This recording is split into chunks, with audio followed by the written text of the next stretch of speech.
start from? Oh, go on then. Is that all right? Yeah, yeah. Yeah. So, welcome to Neuro Beyond with Simon I'm Angela. and Angela. Yeah. Well, you caught us because we're doing that thing again where we start a conversation, but we don't record it, and then we go, "Do you know what? We should record this because it's really it's really good, or it's really useful, or other people might find it useful." And so, what we were saying was, normally we record our podcast on a Wednesday morning at sort of 9:30 after, I've dropped the kids at school and we've all settled in and had a minute to make another coffee and have a breather. But I was finding it really hard to clear like my morning fog. So a small description of that is I have like racing thoughts, but I can't particularly visualize them. I was saying to Angela that it's a little bit like, for those of a certain age, you'll get this, the Generation Game, which was a game show about 30, 40 years ago, where they had a game which was like a conveyor belt with items on it. And the contestant had to remember each one, and then it would stop, and then the host would say, right. And whatever they remembered, they won, basically. And so it's just this constant travelator of things, except for me, it's thoughts and, tasks and ideas. But it's going 100 miles an hour and I'm looking at it through beer goggles. And so most of my mornings are like that. And I realized that I needed to make a mental shift. And to do that, I had a routine of like a Monday, Wednesday, Friday, I go to the gym in the morning after dropping the kids off, because it's literally go, drop them off, straight to the gym. There's nothing in between. I don't get an opportunity to sit down, which is the absolute no for anybody with ADHD. Whatever you do, don't sit down. If you sit down, that's it. You're done for the day. So I just said, oh, look, can we push this back to 10:30 on the Wednesday? So I went to the gym, had my workout, listened to my music, got all those endorphins going, and had me to work through thoughts and ideas and kind of latch on to, like, literally just grab hold of one or two. And I was just relaying this to Angela. And Angela, what were you saying? Yeah, I was saying pretty much exactly the same things as I sat here waiting for the time to click. I was thinking to myself, I really should have gone for a walk. I really should have had some exercise this morning, because since for an hour and a half, builders next door have been taking down scaffolding with that incessant drill that goes. Drrr, drrr. It's just like, it's torturous to me. And the more I got frustrated, the more everything seemed to go wrong. And I'm staying with 3 dogs at the moment, and the more frustrated I got, the more the dogs picked up on that frustration and started to come close to me and kept doing circles around my legs, which just frustrated me a little bit more. So I said, absolutely, I need to go out for a walk and get a clear head. And as Simon said, the endorphins flowing before I could sit down and talk clearly. So our, I wouldn't necessarily call it a mistake. Our, what do you call it? The way we overlooked that. We found an area that we can make work better for ourselves. Yeah. So that in itself started the conversation of the podcast, which I was I sat here with a notebook, and there's absolutely nothing on it but a load of doodles. I really thought, I can't think of anything valuable that I have to say, but of course, it comes if you let it. It does, and that's some of the difficulty with, particularly with ADHD, is creating a routine. And forming habits. And I don't know, it's the same as always. I can't remember what we've spoken about in previous episodes. We might cover this, we might not. I don't know. But all the like the business experts, the gurus, the fitness, the fit pros, they're all going, habit, routine, yeah, guide to success. Yeah, you need this before you can do anything. Yeah. And it's like, fucking brilliant. Can't do that then. Because as an ADHDer, it's really hard to form habits.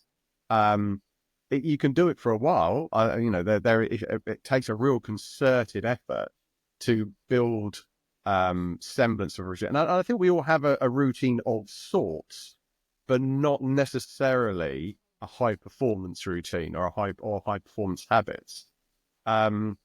Which can make it really, and I've just realized my space for this, so everybody, you can look out for that going forwards.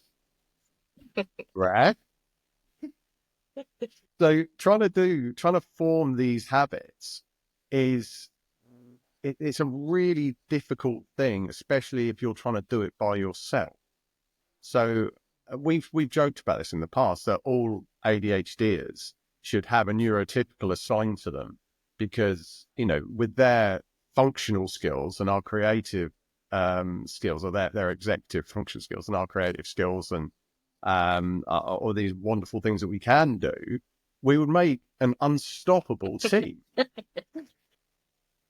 But trying to build a routine, which in itself is something that we, personally, I feel that we absolutely need, but it's also a form of torture, because it's that I have to do this, but generally it's in an environment that's not conducive to a neurodivergent. Yeah. It's like at work, you go to work, you go, a lot of them are office jobs. You go and sit in the office and you've got to focus on a task. You've got a deadline. But the deadline, usually we don't worry too much about deadlines until they're right upon us. And then it's just like, yeah, we'll do an all-nighter. It's absolutely fine. We'll deliver 8 weeks of work in 6 hours. But what we need is absolute focus. So you kind of think, well, actually, if I can take myself away from all this distraction, I'll be able to concentrate. I'll be able to focus on the task at hand. But you do that, and then you're like, oh my God, where's the distraction? Where is everything? I can't, and then for me, it always felt like I had all this energy and nowhere to put it. And the more I tried to focus on something, the further it pushed it away. And I'll always use the analogy of when there's something I've got to do, but my mind and body aren't connected. It's like getting two magnets and trying to force them together. And it's, that if you get two magnets, they will not join. There's always that resistance, that pushing apart. And it's that for habit and routine, or on specific tasks. And I've formed quite successful routines or habits in the past, and I can probably go 2 or 3 months max, and then something will happen that will interfere with that habit or routine, and it's out the window. It doesn't matter that I've been doing it for 2, 3, 4 months. Yeah. And generous and minor inconvenience. It might be like, I've got an appointment, or I've got a phone call, or we're on holiday, or anything at all. Yeah. That routine, that habit is consigned to the bin, and that I know there's no way of going back to it. And it then takes another 2, 3, sometimes a year, in my case, to get back into anything similar to that habit. And as somebody who didn't recognize or realize that they were neurodivergent for the 47 years, the thoughts that I had from that were that I was lazy. It was, and that was just true. And trust, nobody else was doing it. I was drilling it into myself. Yeah. And that's just layering it on, year after year after year after year. Your brain picks up on negative self-talk. And I think that's probably somewhere where you could come in, because I think, your knowledge, or your ability to explain how our, I remember somebody saying thoughts are not feelings, or, feelings are not facts. And I really like that, because that's really made me confront a lot of things, when I'm feeling anxious about something, or if there's something, I haven't been invited to something, or I haven't explicitly been invited to something. It's an open invitation, but it's not specific to me. I'll have all those thoughts and those feelings flying around again. Oh no, maybe they didn't want me there. Oh no, it's not for me. Everyone, and it's like, is that true? And I think that's the thing that I always come back to when I've done coaching with people, and they've said, "Oh, I just feel that this is that," or "I thought that," and I was like, "Okay, well let's work out the facts. Let's separate feelings and thoughts from facts, because all those feelings and thoughts generally tend to be in our little echo chamber and based on historical information, things that we maybe picked up on or things that people have said in the past. And we've kept it for that special occasion just to pull it out and go, oh no, I remember then in that time, 17 years ago, somebody said I wasn't invited. So that must apply in this case. Yeah. And obviously our brains latch onto that. They store these things and we start, I kind of feel that we start replicating that in our behaviors. Yeah. I'm going to hold that self-talk thing. I'm going to hold that thread, and I'm just going to go back to something. A key message you talked about there was the routines and not being able to hold them. And as you were speaking, it made me think of a pack of wolves in nature. Nature is not a habitual, or animals, beings in nature are not as habitual as we have grown to say that we should be. Like the wolf doesn't get up at 7 a.m. and have to do 3 circuits of the woods where it lives every Monday, Wednesday, and Friday. It's very in the flow state. And spiritually, a lot of practices teach us as humans to be in the flow state. And when we're in the flow state, we can allow things to come and go, and we can grow and be more at peace.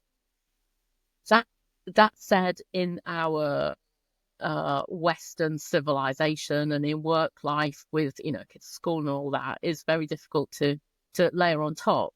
And as you were talking, I see neurodivergence as having the makeup much closer to nature than the neurotypical that has learned or sometimes been suppressed into being very habitual and doing as one's told, kind of thing. So Yeah. I would, Yeah. So us neurodivergents, we'd be out doing the hunting.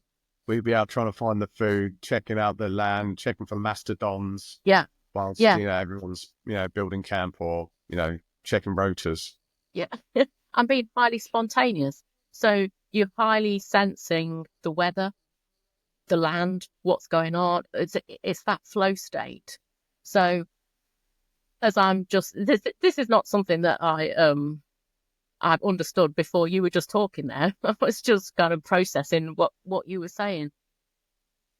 That flow state seems to be, I would say, an absolute ability. And if I could work on it a little bit more, so if I directly lived with somebody who was neurodivergent and was very much in that flow state and struggled with the habitual regimes, it would be, okay, how can we move this flow state into some kind of strength or way to get over what's required of the habitual stuff. I Yeah. have no answer to that. No, and I think that it's kind of like particularly as a with ADHD or neurodivergence, it becomes much more visible like when after you've left home, because as a kid you're directed what to do, where to go, when Yeah, to be there, everything, dinners, breakfast, lunch, dinners at this time, playtimes this time, um we're going here on this day at this time, blah, blah, blah, and it's all done for you. And then you leave home and then suddenly you find yourself struggling with why can't I get the house clean? Why can't I make that appointment? Why am I struggling with, eating regularly? Why am I, or even making, proper meals? And it becomes this layer, more and more and more of these things that suddenly that you start seeing. And that's where maybe some of this negativity comes from, that we're trying to. And I became a stay-at-home dad when I had my breakdown and had to give up work, and then I had to find a routine because obviously prior to that I had a job, a very stressful job that involved me going around to hospitals and offices and traveling, and I had to be in certain places at certain times for meetings. I knew I had to fill the car up with fuel if I was going to go and travel to Manchester. I knew I had to have my passport. If I was going to travel, and so it was probably easier. And it was very busy, and I had 2 young children, and there's lots going. We moved house, and there's so many things going on, though I probably didn't have time to see the issue, the troubles. But it was all building up in the background. Yeah. And then obviously having my breakdown and trying to recover from that, whilst also trying to build a routine at home, which obviously doesn't come naturally because there's no one there telling me that this needs to be done at this time. You need to be here at this time, blah, blah, blah, blah. And so again, you're trying to go, right, well, I know the kids have to be at school at this time, so I can do that. So I can work back and go, right, I need to get them breakfast, need to, make their lunches, need to make sure they've got the uniforms, they're there on time. And then there would be this gap in between pickup time of just like, I didn't know what to do with myself. Yeah. And it was almost like a waiting game. I would sit. There were times where I was it was almost like a switch, like on a rope, switch has gone on the back of the head, and then you sit there for, right, got to go and get kids, and they pick kids up, and then it's like, blah, blah, right, dinner needs to be done, or, and, then bedtime routines and blah, blah. And then that would finish, and then I'd be left with the evening, and it's like,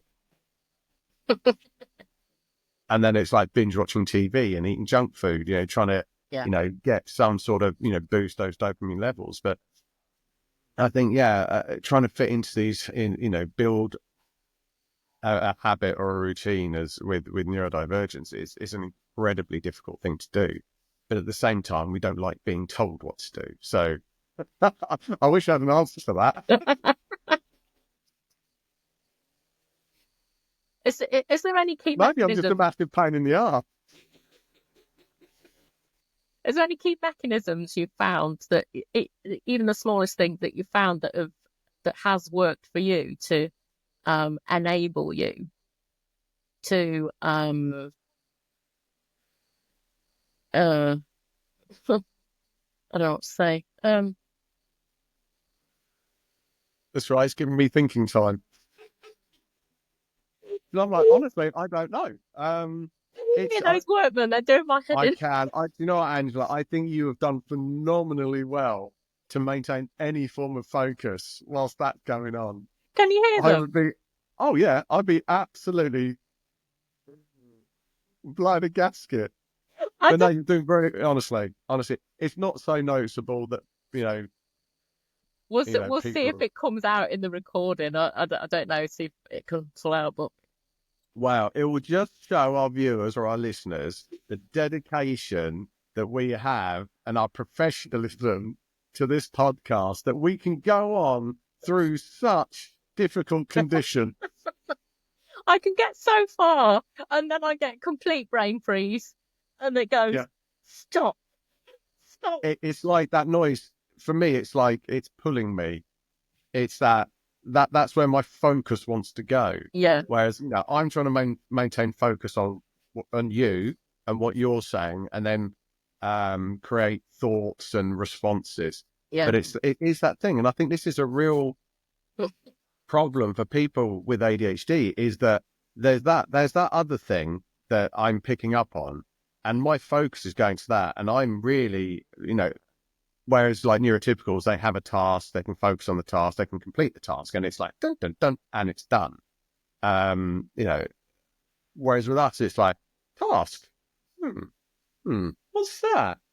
I'll go and look Yeah. at that. And, oh, yeah, I must have that. Or you go to look at it and go, oh, this is a bit loose. I better sort that out and go and get a tool. And you notice the drawer. It's, see it on all these clips on Instagram and TikTok all the Yeah. time of, people going, oh, that needs fixing. Then they see that, oh, that's leaking. I better fix that. And I'll go and look for the tools in my garage. And, oh, look, garage is a bit of a mess. Better tidy this.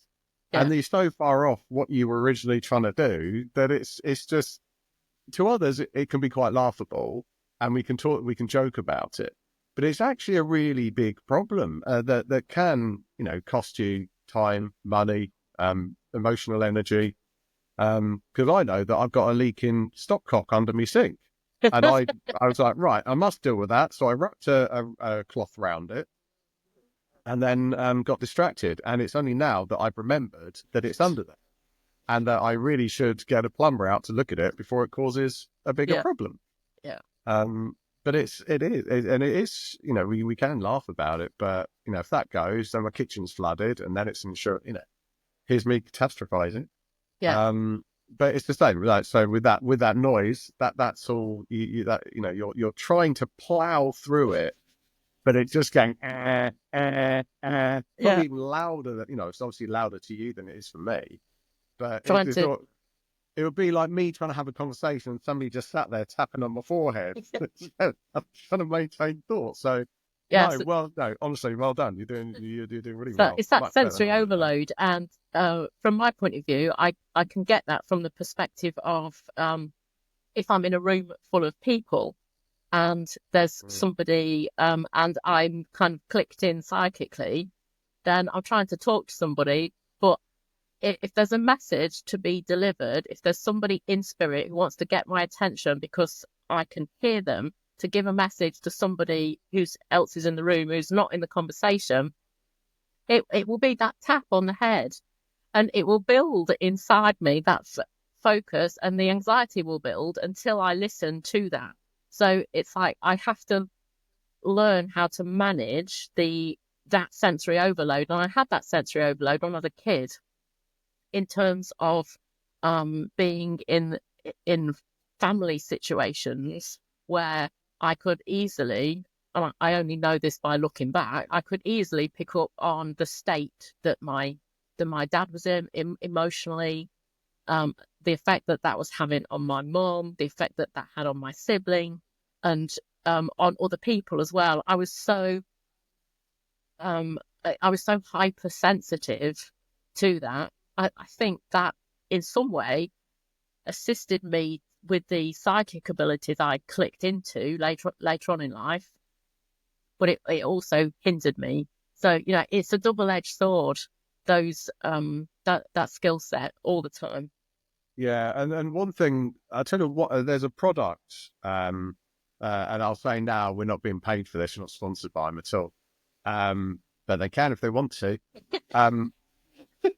Loop earplugs. I bought a pair of them a few months ago because I was struggling with this very same thing, in that I don't do well with lots of noise around me. I get overstimulated, and then that turns into generally frustration, which gets into me boiling over. And I'd seen them advertised on Facebook, I think it was. Some other Neuro-divergents had recommended them, so I bought them. I don't think they were too expensive, but they literally just pop them in your ears, and it reduces the amount of sound that that's reaching your inner ear, your brain. And like everything, I'm always very dubious of any claim that anybody makes. But I went with some friends to see Liam Gallagher at the O2. That was a mistake. And I should have gone to see Noel. But and I'm not going to the reunion. I haven't got that money. But I took these loop earbuds, and I put them in because I sound old now. It was so loud. It was above comfort, and I could feel myself building, and I put them in, and I could still hear the music really clearly, but it cut out all the peripheral. Right. Well, not all of it, but enough of it to drop it below what I was trying to listen to. Yeah. And I relaxed. Honestly, I relaxed into my body, and I was able to, albeit it wasn't the best concert in the world, I was able to enjoy it to a point. That I know I was borderline thinking of leaving. Yeah. Because it was just getting to that point where I was getting really cross. I wasn't cross. There was another word I was going to use, but we don't know who's going to Yeah. listen to this.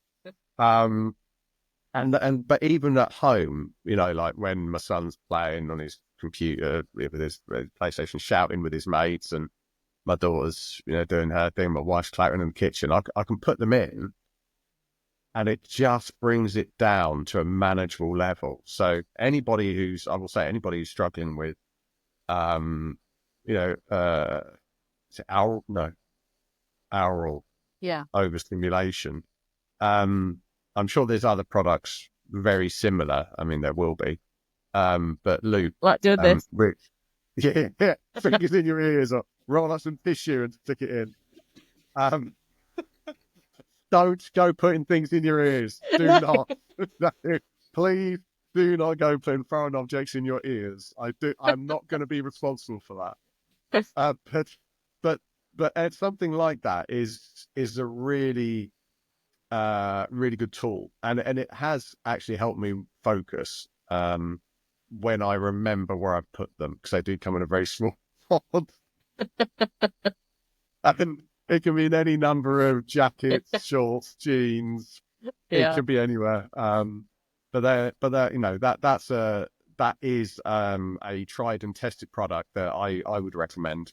Because like I say, it has helped me focus when I've got something, when I've got to write something, or I want to, or talk to somebody. I went to a conference earlier this year on, it was the Baton of Hope up in Sheffield, as part of my job with the mental health charity. And the Baton of Hope was, it was all about, about suicide and suicide prevention. And again, it was in the Crucible, I think it was, and there's lots of speakers, lots of people. And as soon as you get a lot of people in an audience, there's noises, crisp hits, Yeah. people, banging, clicking, banging chairs, whatever, or chattering. And, you just want to listen to that speaker. And I used them there, and it was really, really helpful.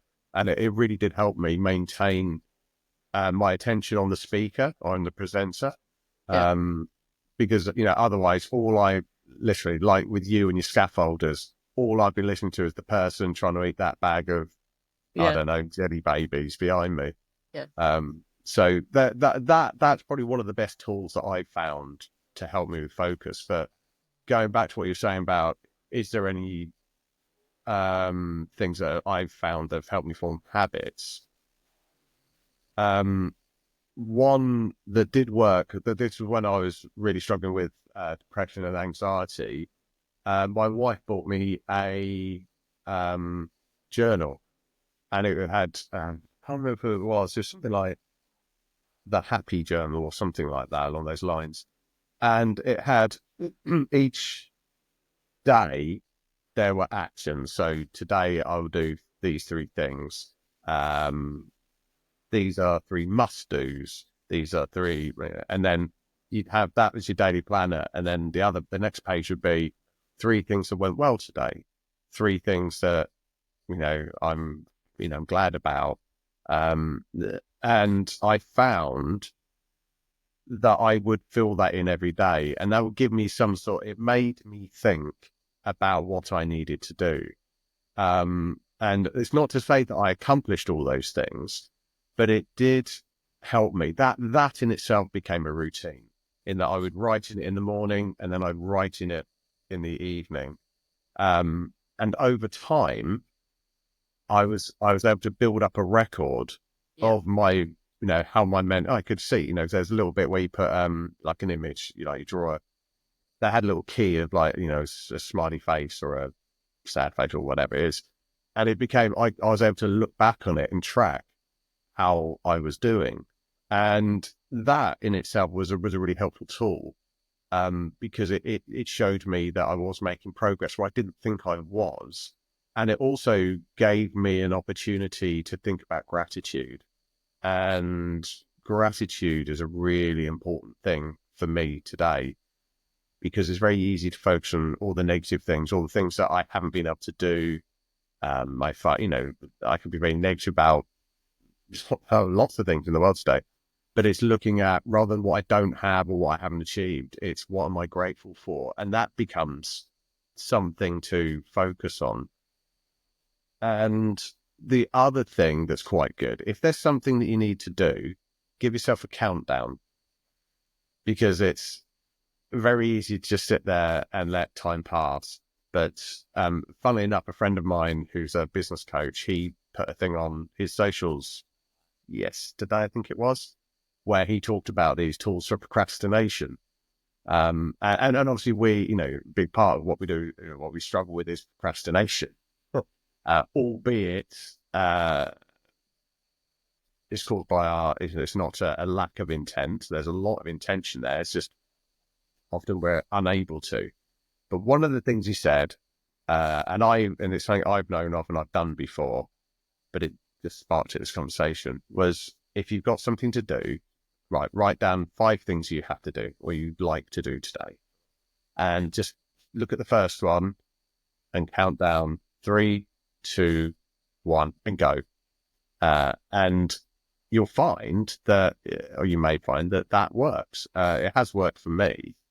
But because I think it's almost like you're giving yourself that push, or that, it's like a mini deadline. So when I get to 1, I've got to do it. That's my deadline. And then you can get up and do it. If you're in a place of highly positive self-talk, that is a better launch point to set the journal in and set the goals and the habitual things for the day, than having a launch point of, oh, you idiot, I can't do this. What the hell? Because the thought creates the energy within. And the more sensitive you are, the more magnified that is. So, oh, I can't do this. I'm so bad at this.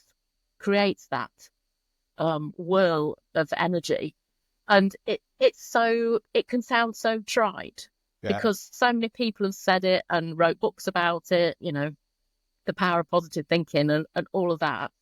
But if you boil it down into the actual, how do I feel? If you say to yourself, right, how do I feel if I say to myself now, you are an idiot, and you allow that energy, feel it, and then say, you are capable. And I was doing it myself there. The energy is very different. So it's just a matter of having those few words to shift. And if that can be like a subtext habit that happens before the habit of sitting down at the journal and just writing 1 or 2 things, it all leads into a much more higher ability to achieve what you want to achieve. Yeah, and it's almost like therein lay the problem, is that it's it's very easy, or it's much easier to do something or feel something when you are in a positive place. But a lot of us, particularly when I go back to when I was really struggling the most, it was really. It felt impossible. Everything felt impossible. And when you're feeling that way, and I know that there's obviously a difference, a very distinct difference between feeling low or not feeling very good about yourself to being medically depressed, anxious. So let's make that very clear. But when you are feeling low, feeling like you're incapable, or you're not where you feel you should be, or what you haven't accomplished what you want to, you don't have to believe the words that you're saying. You can. So when I started filling that journal, I could, it was like, oh, these are Yeah. the positive things. These are the highlights of my day. This is what I'm grateful for. I didn't believe any of it. I didn't, but I did it, and I did it repeatedly. I think about it from a hypnosis point of view. So, giving someone a hypnosis session is usually to change their behavior. So they have an intention to change their behavior or their thoughts, but they don't. Something prevents that. So going into the unconscious and saying to the unconscious, which doesn't work in negatives, it works in very literal positives. In terms of, if you say, don't think about a blue house, that's exactly what you're going to think about. So what you described there is working with the unconscious, writing something down that your conscious mind thinks, yeah, righto, doesn't believe, but you're telling your unconscious over and over. It's kind of you doing your own system of self-hypnosis, where you're talking to your unconscious and bringing out that energetic, because it's very energetic, the unconscious. And it kind of leads, or not leads me into, but it's that at points, it's almost like you're playing a character. It's like, who do I want to be? Where do I want to be? What thoughts do I want to be thinking to help me achieve what I want to be? Where, if everything was going great for me, how would I picture my life? How would I picture my actions? And I'd write that in. I'd write it as that person. And because, these are, yes, we have our thoughts, but they don't make you. You can change your thoughts. They're not facts. It's not like, this is a table in front of me. That is a table. I can touch that table. My feelings and my thoughts, they're not set in stone. They can be changed. I'm not saying it's easy, but this is where I wish I had a good recall.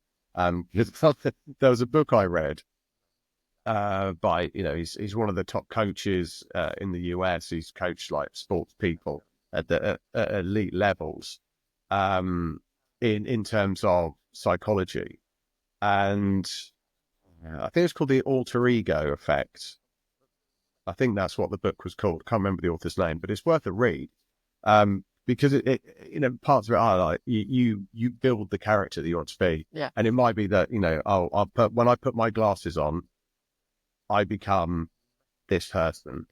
And it's all about these actions and building on them and believing them. And you start to build this character and that's who you can become. I don't like the phrase "fake it till you make it," because for me that had a very negative link back to when I was struggling in my job, in the job that led up to my breakdown. I went to a senior, to the VP of the company, and said, "Look, I'm really struggling here." And I hadn't had the training that I was promised. I was well in over my head. This was a role, couple of levels above where I had ever been. And he said, well, sometimes you just got to fake it till you make it. Yeah. Now, to someone like me, that's like, I've been faking things my whole life. I've been pretending, trying to fit in my whole life. And I'm telling you, I'm at this point where I can't cope with what's being asked of me. I need help. I need support. And I'm being told, just fake it. You'll, fake it until you work it out. And so I don't, that's when that term "fake it till you make it" for me has a very negative connotation. But taking my emotion out of it, you can build this character. You can pretend to be something that you might not be there yet. You might not be in that place, but you can start to build that character, start to build that person who you want to be, and, start to reframe a lot, the thoughts that you're having, like, I'm useless, I'm terrible, I'm incapable, and go, no, I am capable, I am able, I am funny, I am clever, I am kind, and you just pick out these things. And it's not always easy when you're in a dark place, but it is something that you can do. And if you're struggling, ask somebody, say, can you say some nice things? If you were to write 5 things about me, 5 positive things, very important. 5 positive things about me. You Yeah. know, it's that getting that, you know, that's a really, really nice thing to do. Like they do it in school. Like when my kids were younger, Yeah. they'd get the whole class to write down something about a pupil, you know, something nice. And then they'd make this nice sunshine and rainbow out of all this card, and they'd write in big letters on these things about I am funny, I am kind, I am good at this, I'm da da. And you know, my daughter did hers about, I don't know, 4 years ago, 5 years ago. It's still on her bedroom wall. Yeah. And I read it every time I go in a room. I read it, and I just think, what a beautiful way to build up that confidence in a person. And yeah, sometimes you got to do it for yourself. You know, say, I say I'm funny. It might not be true. Yeah. But, you know, you say it, and, you know, over time, you know, the more you do it, as you say, words have power. It's to, if you want to, you know, have a bit more of a positive spin with that one, is I like the term imagine, is image in. So you image in what you know you are inside, not necessarily, you know, we might think that's what I want to become, but actually what we're truly doing is thinking, this is what I am, this is who I truly am inside, and I need to learn to accept that. I need to learn to vision that out. I need to learn to project this out and allow me to bloom into me. Yeah. Oh, do you know, I really like that. That's a really nice way of putting it. And I mean, we all have, you know, I have. I've certainly always dreamed of where I would like to be at some point. And you know, I know that I've got built roadblocks in between me and that place. And so that's something that I have to work on. And part of that is this positive talk. And it's not something that, again, it's another one of those habits that we have to build. But I do, you know, the one thing I do catch myself when I am being unkind to myself or being negative. I do catch myself and I try to reframe it. Yeah. And I think that's a key thing. So for me, that I'd say that's a habit that is working, because I certainly am in a much better place. I'm in a much better relationship with myself now than I've probably ever been at any point in my life. And I think that's really the time. I think when you get to a good relationship with yourself, you know, forget everybody's opinions, anybody else's thoughts. When you get to that good place where, you know, you like who you are, you believe who you are, you've got your own values, and you try to live by those values,